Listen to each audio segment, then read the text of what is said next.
रूपा की बातों को सुनने के बाद हरीश का दिल टूटकर चकनाचूर हो गया। वो जिस लड़की से जान से ज़्यादा प्यार करता था, उस लड़की ही उसके साथ शादी करने के लिए तैयार नहीं हुई। इसीलिए उसने अपना धैर्य खो दिया और एक आधे पागल की तरह बर्ताव करने लगा। रूपा भी हरीश को खोना नहीं चाहती थी, लेकिन वो घर वालों के दबाव के कारण शादी को राज़ी हुई थी।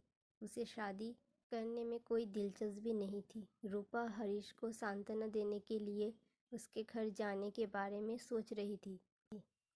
इस बीच उसे अपने घर से शादी करने के लिए छुट्टी लेकर घर आने को फ़ोन आया।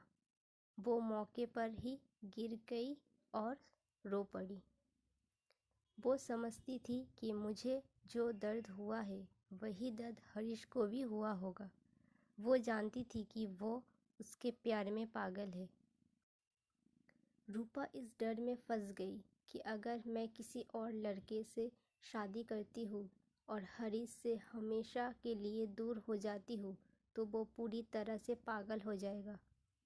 इस डर की वजह से रूपा शादी के बाद भी हरीश के साथ टच में रहने के लिए तय की। इसलिए उसने हरीश को अपने रूम को बुलाया और कहा, मैं सीधे तुझसे शादी नहीं कर सकती, लेकिन मैं अब तुझसे मानसिक रूप से शादी कर रही हूँ।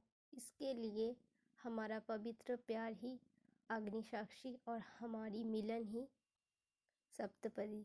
हमारे संबंध के बारे में दुनिया क्या सोचती है, मुझे उसकी परवाह नहीं है।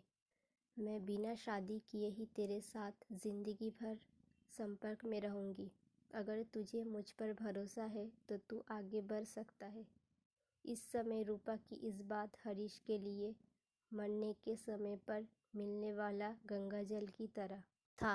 हरीश रूपा को हमेशा के लिए खोना नहीं चाहता था, इसलिए उसने जो कहा उससे वो सहमत हो गया।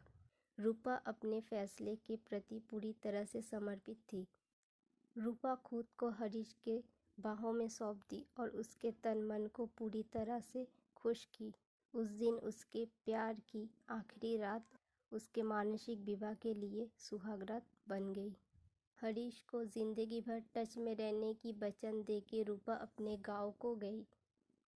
वो गांव को लौटने से पहले ही उसकी शादी की सारी तैयारियां शुरू हो चुकी थी, लेकिन उसका मन हरीश के इर्द गिर्द ही घूम रहा था। किसी तरह उसकी शादी दूसरे लड़के के साथ हो गई। रूपा सच में हरीश के साथ मानसिक रूप से शादी की थी और उसके साथ सुहागरात को भी मना चुकी थी। शादी के बाद भी वो हरीश के साथ संपर्क में थी।